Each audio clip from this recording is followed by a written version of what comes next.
Eh les mecs, il y a une gonzesse là. Une fille qui joue de la gratte, putain.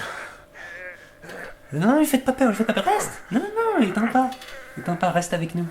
Salut, je suis Romain Morlot, je suis l'auteur du Guitar Cookbook. Dans cette vidéo, on va continuer à apprendre des accords. On a commencé dans la première vidéo avec les accords, les power chords, les accords majeurs, mineurs, les accords suspendus, les accords augmentés, diminués, les triades. Donc là, on va rajouter un ingrédient à notre pizza pour faire des tétrades, des accords de 4 sons. C'est parti, jingle!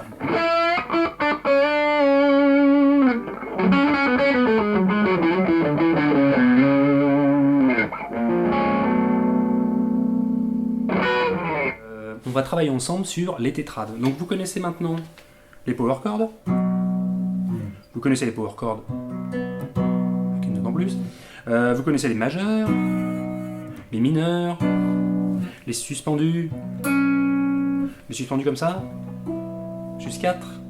Vous connaissez les augmentés et les diminués. Voilà. On les a vus dans la précédente vidéo. Si vous ne l'avez pas encore regardé, je vous invite à le faire. Donc on va continuer, on va rajouter un ingrédient à nos accords, c'est la septième. Là on va attaquer donc avec les accords qui ont une septième majeure. Donc il n'y a plus qu'à rajouter une septième majeure aux accords qu'on connaît. Il y en a certains qui fonctionnent, d'autres non, je vais vous les montrer. Et on aura des accords de septième majeure. Par exemple un accord majeur avec une septième majeure. Donc la septième on va la trouver sur la corde de Ré, mi la Ré, on va la trouver là. Ça c'est la septième majeure. Voilà, frotte tout de suite, ça frotte un peu. Mais il y a un petit côté soleil.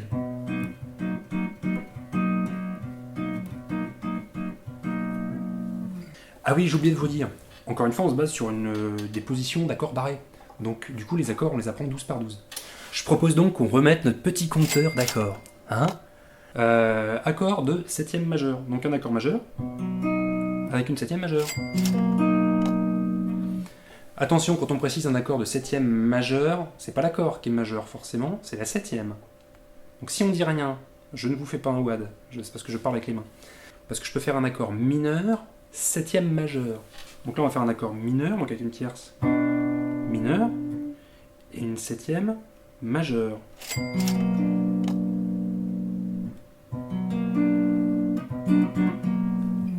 Voilà, on peut virer la quinte et mettre une quinte augmentée. Et faire par exemple un accord septième majeur augmenté, qui ressemble à ça. La tierce est majeure, la quinte est augmentée. Quand on dit qu'un accord est augmenté, de toute façon la quinte elle a bougé. Et septième majeure. Voilà.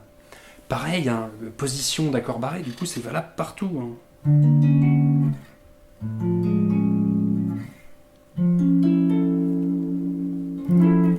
Pourquoi je fais la grimace, je n'en sais rien. Eh mais va mettre un froc, toi! Maintenant on va mettre quoi? Maintenant on va mettre une septième mineure. La septième mineure, elle est juste à côté de la septième majeure. Pareil sur la corde de Ré. Pour résumer, notre fondamentale, elle est sur la plus grosse corde. Corde de Mi. La quinte, peu importe sa nature, elle sera sur la corde de La. La septième, on va la trouver sur la corde de Ré, qu'elle soit majeure ou mineure. On peut bien évidemment, sur cette corde de Ré, remettre une fondamentale pour les triades. Et donc à côté de nos septièmes, majeure ou mineure, on a la sixte, ou septième diminuée. Septième diminuée, sixte, c'est pareil. Ne dites jamais ça. Une sixte et une septième diminuée, c'est pas du tout pareil. L'inquisition musicale va venir vous cramer. L'accord majeur, septième majeur, on l'a vu. L'accord mineur, septième majeur, il est là. L'accord augmenté, septième majeur, il est là. Maintenant, on va voir les accords avec une septième mineure. Donc ça peut être un accord majeur avec une septième mineure, accord majeur septième mineure, ou septième de dominante. On peut avoir un accord mineur avec une septième mineure, c'est l'accord mineur 7.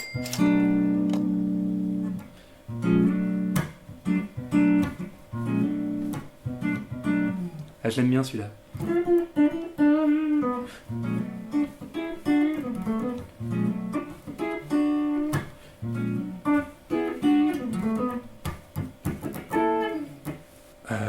Oui, il y en a qui n'aiment pas les tierces, ok, pas de tierces. On va faire un accord suspendu. On peut suspendre un accord de septième. On va pas mettre de tierces. On va mettre une quarte. Du coup, ça nous fait ça. Et c'est plutôt joli. L'accord 7 sus. Forcément, sus, ça te fait marrer. L'accord 7 sus, il est composé donc d'une fondamentale, d'une quinte juste, d'une septième mineure et d'une quarte.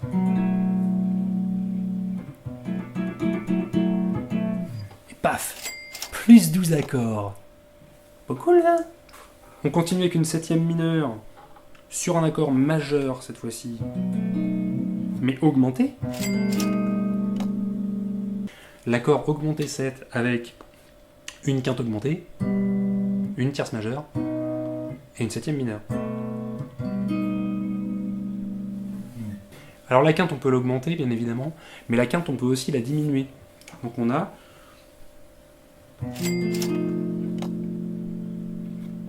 l'accord de dominante diminué. C'est-à-dire que la septième est mineure, la tierce est majeure, mais la quinte est diminuée. Oh, ça c'est des accords, ils n'arrivent pas tous les jours. Hein. Si vous jouez du Christophe Maé ou du Corbier, hein. On continue à prendre plein d'accords avec l'accord demi-diminué. L'accord demi-diminué, comme son nom l'indique, il va être diminué, mais pas en entier. Alors on va le diminuer avec la quinte, mais la septième sera mineure, et la tierce, mineure aussi. Accord demi-diminué. Accord demi-diminué. On l'appelle demi-diminué parce qu'en fait on ne diminue que la moitié de ce qui est diminuable dans l'accord. On peut diminuer la quinte, mais on peut aussi diminuer la septième. La septième peut être diminuée. Ce qui nous amène à notre accord suivant, l'accord diminué. Donc là on se coule les doigts parce que la fondamentale on ne va pas la faire avec l'index. Il nous faut une fondamentale, une quinte diminuée, et pour qu'il soit diminué en entier, il faut que la septième soit diminuée aussi. Et la tierce est mineure. Ça c'est l'accord diminué. Tétrade diminué.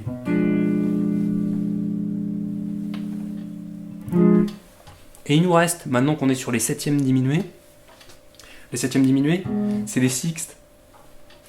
Enfin, faut pas le dire quand même. On peut maintenant créer des accords majeurs et mineurs avec une sixte. C'est les accords de sixte. Donc on a l'accord majeur avec une sixte.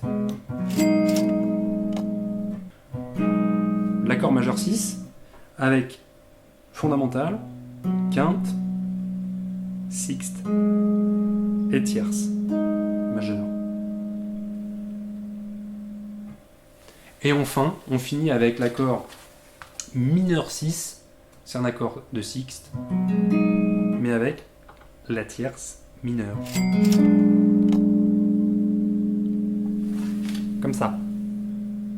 Oui, ça fait mal aux doigts. Enfin, si tu veux devenir Steve Vai un jour, il faut te sortir les doigts. Hein? Alors fais-toi mal un peu. Vous croyez quoi? Vous croyez Christophe Godin, Patrick Ronda, Angus Young? Ils ont pas mal aux doigts? Vous croyez ça? Voilà, alors on a fait le tour de la plupart des accords. Les accords les plus courants, on a fait les triades augmentées, diminuées, suspendues. On a fait les tétrades, avec des septièmes majeurs, des septièmes mineurs, des sixtes. Donc là, on a plein d'accords à dispo pour en faire de la zik. Alors donc le truc à retenir, je me situe sur ma corde demi-grave pour la fondamentale. J'y rajoute des quintes, des sixtes, des septièmes ou des octaves, et des secondes, des tierces ou des quarts. Donc si vous connaissez ce schéma,